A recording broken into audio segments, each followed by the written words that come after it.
to Terroir. I'm Simon Jacob, your host for this episode from Jerusalem. Before we get started, no matter where you are, please take a moment to pray for the safe return home of all our soldiers. If you're driving in your car, please focus on the road ahead.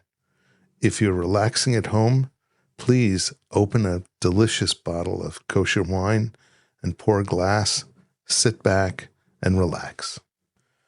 We spent our last episode in the laboratory. We mastered the tools.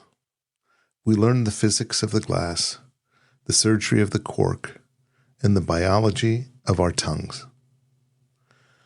But tools are useless if you don't have anything that you want to build.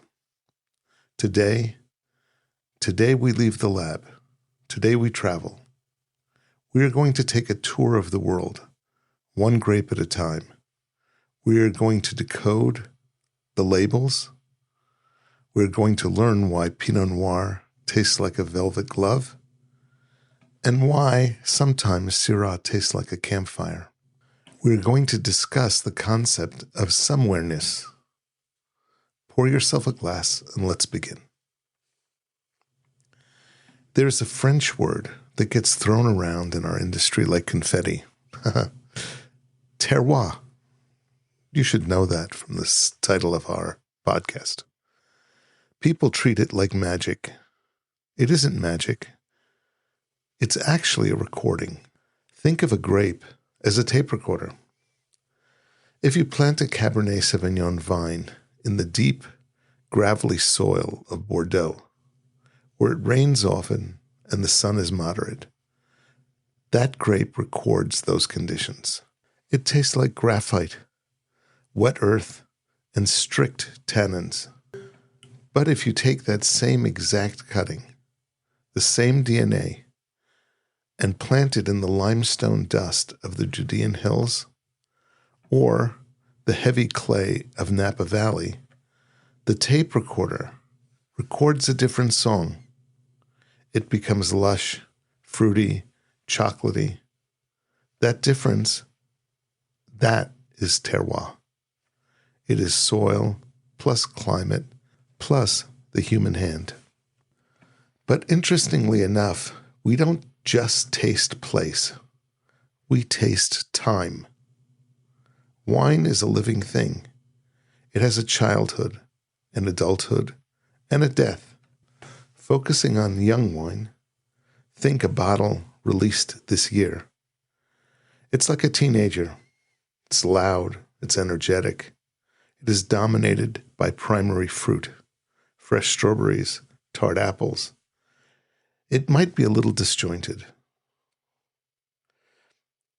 Some wines go into the dumb phase, where they close down. This happens often with high-end wines about 2 to 4 years after bottling. The wine shuts down. The aromas hide. It refuses to speak to you. It's the moody college years. If you open up a bottle like this, decanting it for hours and hours and hours might just wake it up. But like a college student, there are no guarantees. After a number of years, wines can reach their peak. This is the symphony. The fruit has faded slightly, but the tertiary flavors have arrived. The leather, the tobacco, the spice, everything is in balance. And unfortunately then, there's past peak. The fruit dies, the color turns brown, the vinegar creeps in. It is a fading memory. Our job today is to learn what these grapes taste like when they're singing. So, let's walk through the garden of grapes. We start with the whites, and we start with grapes that suffer from the biggest identity crisis. Chardonnay. I hear people say, I hate Chardonnay. It's too oaky, it's too buttery. Friend, that is not the grape. That's the winemaker. Imagine a green Granny Smith apple, tart, crisp, clean. That is what Chardonnay actually tastes like. If you go to Chablis in Burgundy, France, they grow Chardonnay in soil that is made of crushed oyster shells from the Jurassic period. They ferment it in steel tanks. When you drink it, it tastes like lemon zest, green apple, and wet stones. It's like licking a piece of chalk. This is old world style. Now, take that same apple, bake it, put it in a pie crust, add cinnamon, add a dollop of heavy cream on top. That is New World Chardonnay. California, Israel, or Australia. Where does the butter taste come from? It's a process called malolactic fermentation. Winemakers take the sharp acid of the grapes, malic acid, like green apple, and use bacteria cultures to convert it into lactic acid, the acid found in milk. Suddenly the wine feels creamy. It coats your tongue. Then they put it in toasted oak barrels. The wood gives it vanilla, coconut, and toast flavors. So, when you're tasting a Chardonnay, ask yourself, am I tasting the fruit, the apple, or the process, the butter and the wood? Now let's pivot to the zest, Sauvignon Blanc. This is the wake-up call. The textbook description for this grape is aggressive. Cat pee on a gooseberry bush. Let's be polite. Call it boxwood or blank currant leaf. But you know that smell. It's pungent. It jumps out of the glass. If you're drinking a Sancerre from the Loire Valley, it is restrained. It tastes like flint, gun smoke, and grapefruit. If you're drinking one from New Zealand, it's a fruit bomb. Passion fruit, guava, and jalapeno peppers. Yes, green pepper. That is a chemical compound called pyrazine. It's what gives Sauvignon Blanc its green, grassy bite. It is high acid. The drool test we did in episode 1, Sauvignon Blanc should make you flood. And finally, the king of acid, Riesling.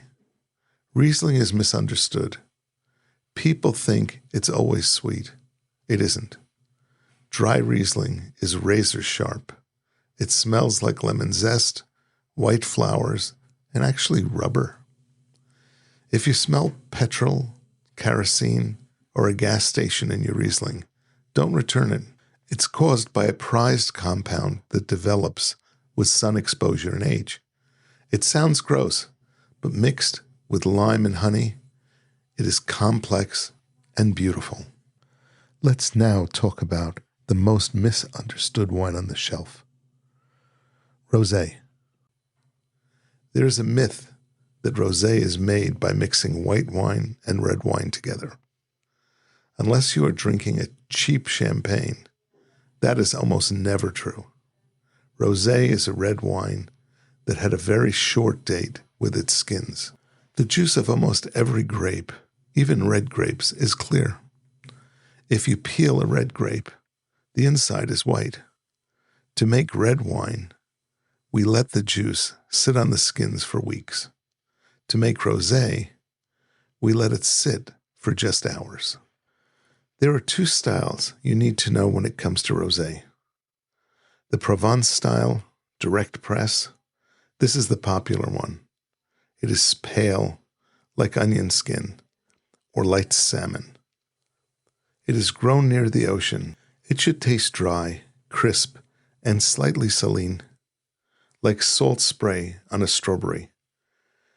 It's refreshing, and it's perfect for sitting back on a porch and kicking up your legs. The second style is created using the saignée method. The word means the bleeding. This is a byproduct of making big red wines.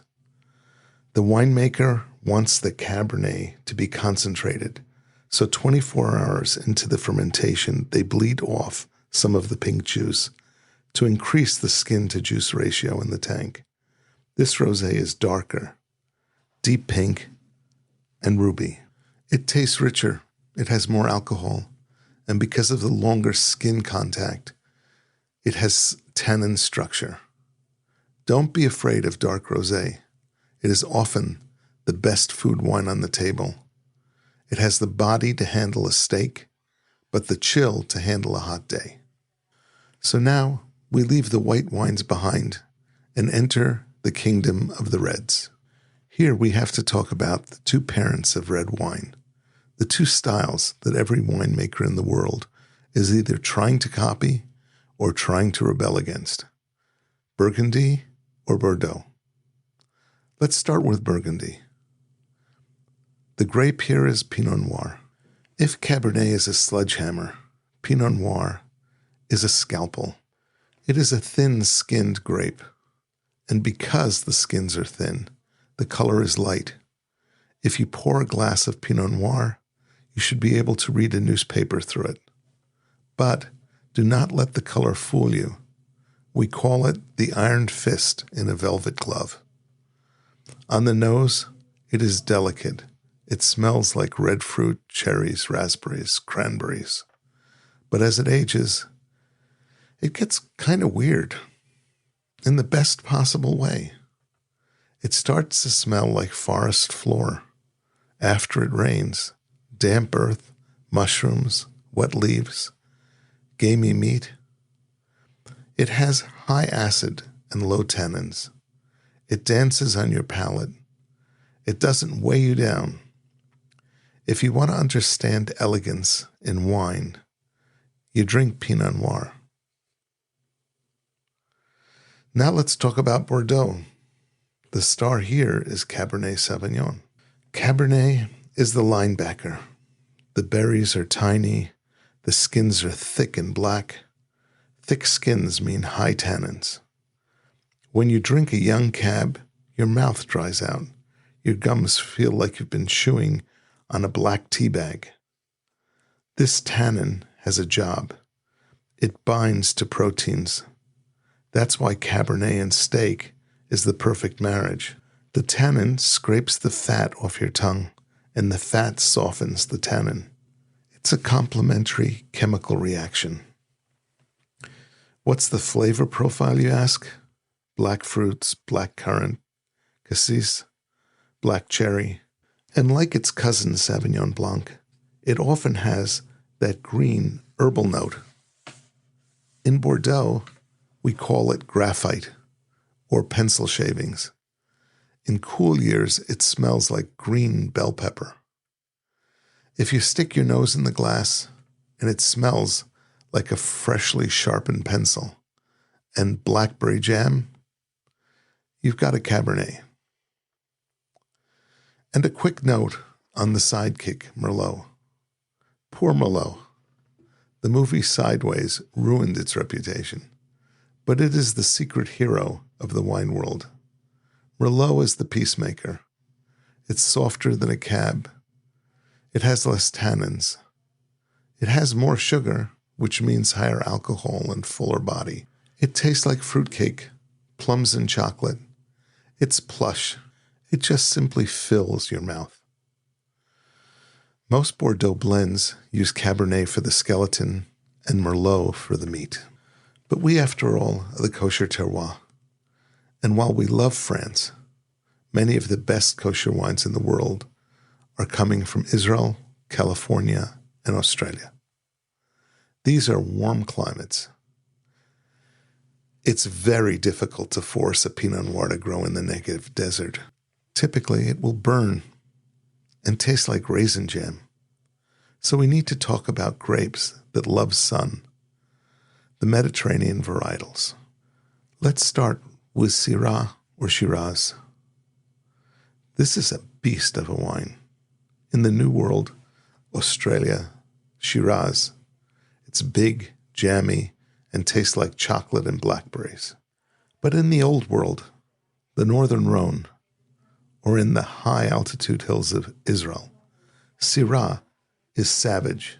It smells like smoked meat, duck fat, black pepper, olive tapenade.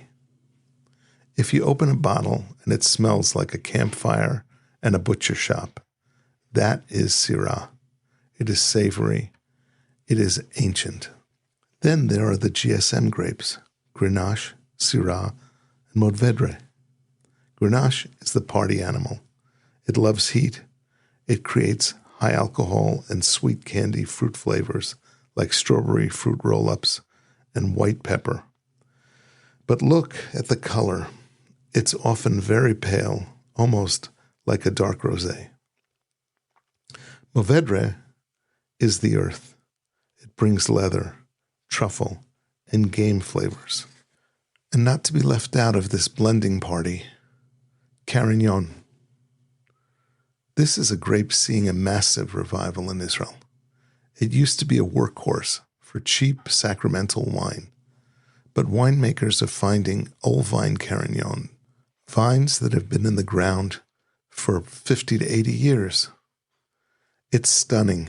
It has high acid, rare for warm climates, and tastes like rustic cranberries, cured meat, and dried herbs. Up to this point, I've tried to discuss the varietal flavors by themselves, but for now, let's take a shot at comparing them one against the other. We're going to try to do a virtual flight, a side-by-side tasting of 3 different glasses of white wine. Let's set the stage. You have 3 glasses in front of you. Glass number 1 is a Sauvignon Blanc, let's say from the Loire Valley or South Africa. Glass number 2 is a Chardonnay, a classic oaked California or Judean Hills style. And glass number 3 is a Riesling, dry, from Alsace or Germany. All right, step 1. Look at them against a white sheet of paper. The Riesling in glass number 3 is likely the palest, platinum, maybe a hint of green. It looks like water with a drop of lime juice. The Chenin, glass number 1, is a bit deeper, straw yellow. It looks like dried hay. And in glass number 2, the Chardonnay, this is the golden child. Literally, it is deep gold, maybe even amber if it has some age on it. That color comes from oxygen and oak barrels. Now let's move on to the nose. The Riesling, stick your nose in, pow, it hits you hard. It's high-toned lime zest, jasmine flowers, and yes, that petrol rubber note that smells like you're sitting in a gas station. Now, the Chardonnay, the middle glass. It's totally different. It smells wide, vanilla, buttered toast, baked apples. It smells like a kitchen, not a garden. And finally, the Chenin Blanc. This is the wild card. It smells like damp wool, wet stones, honey. Even if it's dry, it has a waxy aroma, like a beeswax candle. It's quieter than the Riesling, but more complex than the Chardonnay. Okay, now let's taste. Let's take a sip of the Riesling. In the front of your palate, there's an immediate sweetness, fruit, not sugar, of peach or apricot. In the mid-palate, the acid kicks in. It cuts your tongue like a laser. It's linear. It travels in a straight line down the center of your tongue. And the texture, it feels kind of crystalline, but with no weight. Now let's sip the Chardonnay. In the front palate, it's soft and round. In mid-palate, this is where Chardonnay lives. It expands. It coats the sides of your mouth. It feels oily or creamy. That's the malolactic fermentation. It sits heavy on your tongue, like whole milk, and its texture is plush and velvety. All right, finally, let's take a sip of the Chenin Blanc. Front palate, it starts like the Riesling, high acid, tart apples. In the mid palate, it changes. It gets waxy. It has the texture like the skin of a pear. It has a slight bitterness, phenolic grip, that the other two don't. It's thick and sharp at the same time. Finally, let's check the finish. On the Chardonnay, the finish is long, but it's a flavor finish: toast, hazelnut, and vanilla. The Riesling's finish is not a taste, but a feeling. Your mouth is watering uncontrollably. It cleans your palate. And with Chenin, the finish is honeyed. Even if the wine is bone dry, you are left with a ghost of honeycomb and straw. So in summary, the white flight, the key aromas: the Riesling was lime, petrol, white flowers; the Chardonnay oaked, butter, vanilla, baked apple; and the Chenin Blanc, wet wool, beeswax, and honey. The acidity of the Riesling was very high, the Chardonnay medium-low, and the Chenin Blanc high but thicker. The body light and crystalline in the Riesling, full, creamy, oily in the Chardonnay, and medium, waxy, grippy in the Chenin Blanc. The experience of the Riesling was kind of like a laser beam. The Chardonnay, a warm hug, and the Chenin, a complex puzzle. Okay, go clear your palate, and now let's try to do the same thing with some reds. Glass number 1 is a Pinot Noir from Burgundy. Glass number 2 is a Syrah from the northern Rhone. Glass number 3 is a Cabernet Sauvignon from the Galilee. Okay, let's check the color. Starting with the Pinot in glass number 1, tilt the glass, look at the rim. It's pale ruby. It's translucent. You could read text through it. The Syrah in glass number 2 is opaque, but look at the edge. It's bright magenta or purple. It looks like ink. And the Cabernet in glass number 3 is deep ruby, almost black in the center. But the rim isn't purple. It's garnet or dark red. It looks dense. Moving on to the nose, the Pinot Noir smells pretty. Red cherries, raspberries, but underneath, dirt, mushrooms, wet leaves. It smells like the ground. Syrah, it smells savage. Black pepper, smoked meat, duck fat, blackberries. It's a dark, brooding smell. Cabernet smells structured. Blackberry, cassis, pencil shavings, graphite.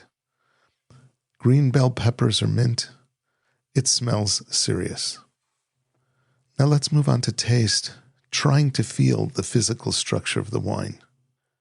With the Pinot, the attack is sweet, red fruit, very high acid. Your mouth waters. The tannins, where are they? They're barely there. Maybe a little silkiness in the gums, but no grip. The feel, it feels like skim milk, light, energetic, ethereal. Now let's move on to the Cabernet Sauvignon. The attack is black fruit, but immediately followed by dryness. Focus on your front teeth and gums. Cabernet tannins live front and center. They feel like fine sandpaper. They dry out your upper lip and are architectural. They build a box around the fruit. Interestingly enough, in the mid-palate, Cabernet often has a donut hole in the middle. It's all attack and finished. That's why we blend it with Merlot to fill that hole. Onto Syrah.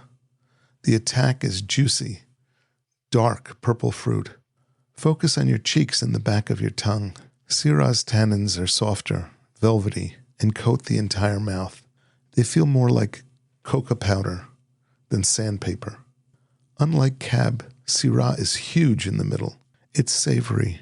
It tastes like olive tapenade and roast beef. And finally, the finish. With the Pinot, the finish is acid-driven, tart cranberry. With Syrah, the finish is spicy. White pepper and cloves linger on the back of your throat. And with Cabernet, the finish is drying. You are left chewing on the structure. So to summarize our red flight of wines, the key aromas. For the Pinot, it's red cherry, mushroom, and earth.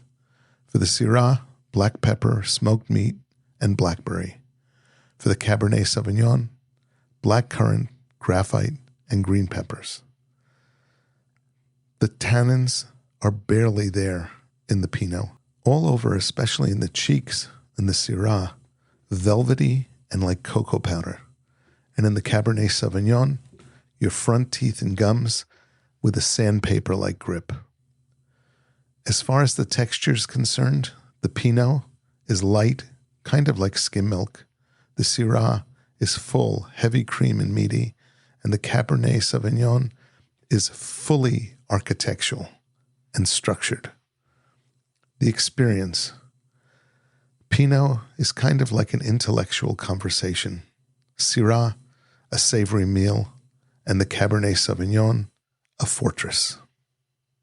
So we have arrived at the celebration, the sparkling wine. But I want you to forget about weddings for a second. I want you to forget about New Year's Eve.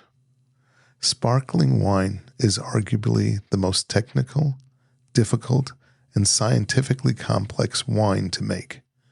It's the high-wire act of physics and chemistry. First, we have to distinguish the two worlds of bubbles, the tank versus the bottle. If you pour a glass of Prosecco, watch the bubbles. They're big, they are frothy, they explode on the surface and disappear quickly. This is the tank method, Charmat. The wine is fermented in giant steel tanks. It never touches the yeast sediment. The result? It smells like fresh peaches, flowers, and pears. It's all about primary fruit. It is simple, happy, and fresh. Now pour a glass of champagne or high-end cava or Jardin Blanc de Blanc. Watch the mousse, the foam. The bubbles are microscopic. They rise in tiny persistent chains that last maybe 20 minutes or more. This is traditional method. The fermentation happens inside that specific bottle. The wine was trapped in a glass prison with the yeast. And this brings us to the most important flavor in sparkling wine, the bakery. Why does great champagne smell like toasted brioche? Why does it smell like roasted hazelnuts or biscuit dough? It's a process called autolysis. After the yeast eats the sugar to create the bubbles, it dies. It falls to the bottom of the bottle. We call the sediment the lees.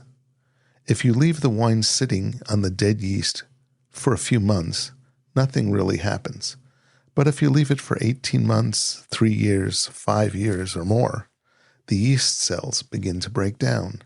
They release amino acids or monoproteins into the wine. Leaving your wine on the lees for between 12 and 18 months is the standard for non-vintage champagne. You get hints of bread dough, but the focus is still on the crisp green apple and citrus acid. It is racy and wakes up your palate. Aging on the lees for 3 to 10 years is where things get profound. The fruit fades, the bakery takes over. You start to taste marzipan, dried figs, and roasted coffee. The texture changes too. The proteins from the yeast make the wine feel creamy. It coats your tongue like heavy silk. If you drink a prestige kosher cuvée from France or Jardin Catherine's Blanc de Blanc, you are tasting that time. You are tasting the ghost of the yeast. Now look at the label. Does it have a year on it? Most champagne is NV, non-vintage. This is because it's cheap. It's basically because it's a construction. The winemaker is trying to paint the same picture every year. They blend wines from 2020, 2019, 2018 to create a consistent house style. If you buy a bottle of Drapier, they want it to taste exactly the same today as it did 10 years ago. Their goal is consistency. Vintage champagne is exactly the opposite. The winemaker only declares a vintage in a perfect year. They are saying this year was special. We aren't going to blend it away. We're going to bottle the weather. If 2008 was cold and acid-driven, the wine will be sharp and long-lived. In 2012, if it was warm and sunny, the wine will be rich and fruity. When you drink vintage, you are drinking a history lesson. And now for the geeks among us. The final frontier, disgorgement. Remember that yeast sediment, the lees? Eventually, we have to get them out of the bottle so the wine is cleared. We freeze the neck of the bottle, pop the cap, and the ice plug shoots out with the sediment. That is disgorgement. Then we cork it and send it to the store. But when do we do this? Usually we disgorge it right before shipping. But some houses hold back bottles. They keep them on the lees for 10, 15, 20 years. That's called late disgorgement. But here's the paradox. Would you think a 20-year-old wine would taste old? But a late disgorged wine tastes younger. How? The yeast sediment is an antioxidant. It protects the wine from oxygen. So if you take a 1996 champagne that was disgorged in 1999, the standard practice, by the way, it will taste caramelized, nutty, and sherry-like. It has been exposed to the cork and oxygen for 20 years. But if you take the same 1996 champagne and disgorge it today, late disgorged, it has been protected by yeast for 25 years. It will have the complexity of age, the truffle, the smoke, but the freshness of youth, the citrus, the acid. It is the closest thing we have to a time machine. And finally, non-disgorged. They call it pet nat. It is the hipster darling right now. They simply don't take the yeast out. The wine is cloudy. It has sediment at the bottom. It tastes raw, wild, and yeasty, like sourdough starter or unfiltered beer. It isn't elegant like champagne, but it is alive. It's kind of like winemaking without the makeup. So the next time you pop a cork, ask yourself, is this a tank or a bottle? Is it a painting, non-vintaged, or a snapshot, vintaged? And how long did it sleep on the lees? Because bubbles are just the delivery system for the flavor of time. So now we've reached the end of the meal, the finale. And I want to challenge you. When I say dessert wine, most people think cheap, sticky, kiddish wines. They think sugar syrup, but dessert wine is one of the most difficult things on earth to make. It requires extreme weather, risky timing, and sometimes a little bit of magic fungus. Let's look at 3 ways to make great sweet wines, and then I want to introduce you to a winemaker in Israel who is completely rewriting the rules. Sauterne is the king of dessert wine. Imagine you are a grape grower in Bordeaux. It's harvest time. You walk out to your vineyard and your grapes look ruined. They're shriveled, they are gray, and they're covered in mold. Most people would cry, but in Sauterne, they celebrate. This mold is noble rot. And here's the physics. The mold punctures the skin of the grape. It drinks the water inside, but leaves the sugar and the acid behind. so the grape turns into a raisin on the vine. When you press it, you get a tiny amount of thick golden nectar. It doesn't taste like sugar. Botrytis adds a distinct flavor of saffron, ginger, marmalade, and honey. If you drink a kosher Sauterne, like Chateau, Girard, or Piada, look for that spicy, honeyed complexity. Now let's go to the other extreme.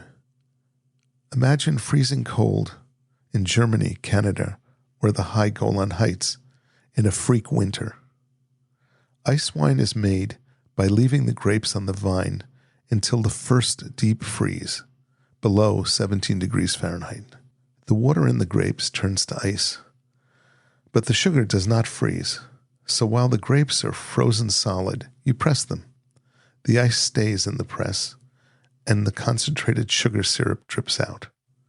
The taste, unlike Sauterne, there is no rot, no mushroom saffron notes. Ice wine is pure fruit. It's like a laser beam of apricot, peach, and tropical fruit. It's high acid, high sugar, and incredibly clean. The third, or the most common method, is to just leave the grapes on the vine. They dehydrate, and they become raisins.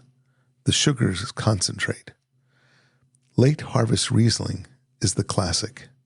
You get the petrol, the lime, and the sweetness all in one. But the key to all of these, Sauternes, ice wines, and late harvest, is acidity. Without acid, these wines are just syrup. You need that lemon juice to wash the sugar off your tongue so that you're ready for the next sip. But now I want to talk about the new school. There's a winemaker in Israel named Yaakov Oria, and people call him lovingly the mad scientist of kosher wine, and for good reason. He is obsessed with texture. He is obsessed with skins. He has released a series of dessert wines that are totally unique in the kosher market. They are called the Alpha Omega series.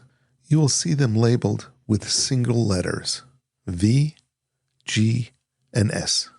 What is he doing differently?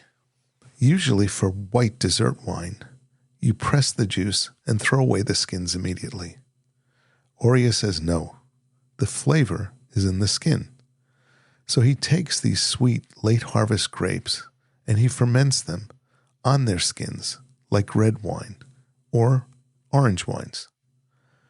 The V for Viognier is usually floral and oily. Oria's version is sweet, yes, but because of the skin contact, it has tannin.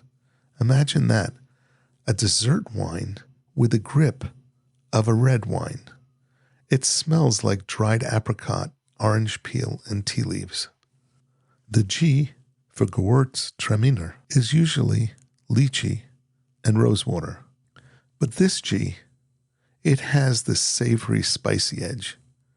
It isn't just candy. It has bitterness, a pleasant bitterness, like tonic water or grape pith that balances the sugar. And the S is for Semillon. Semillon is the grape of Sauternes. But here, without the rot and with the skins, it becomes this deep, amber-colored elixir. It tastes like roasted nuts, dried figs, and savory herbs. Why do these matter? Because they change the game for food pairing. The standard sweet Riesling is great with apple pie, but Yaakov Oria's V and S, because of their tannins, they have structure. You can drink them with savory food. Pour the G with foie gras. Pour the V with a rich, funky cheese board. They are a bridge between the main course and the dessert. They are intellectual wines. So here's your homework for this episode. Don't skip the dessert wine, but don't just buy a blue bottle you've been buying for 20 years. Find a late harvest with high acid. Find a botrytis wine with that saffron note. Or, if you can find them, hunt down the Aurea alpha omegas. Taste the sugar, yes, but look for the acid, look for the tannin, and look for the balance. So we've covered 3,000 years of agricultural history and modern chemistry in just over an hour. We've learned that the glass shapes the taste. We've learned that the air is both a friend and an enemy. We've learned that tannins are the skeleton and acid is the blood. But here is the most important thing I can tell you right now. There is no right answer. The W-set grid, the aroma wheels, the experts, we are all just giving you a vocabulary. But if you taste blueberries in your Cabernet, and I taste blackberries, we're both right. Your palate is your own. It is a muscle. The more you use it, the stronger it gets. The goal of the Kosher Terroir isn't to tell you what to like. It's to help you notice what you're drinking, to stop, to swirl, to listen. So this week, I want you to buy a bottle you've never tried. Maybe a Carignan, maybe a Riesling. Cut the foil low, pour to the line, close your eyes, and taste the story. I'm your host, Simon Jacob, and this is the Kosher Terroir.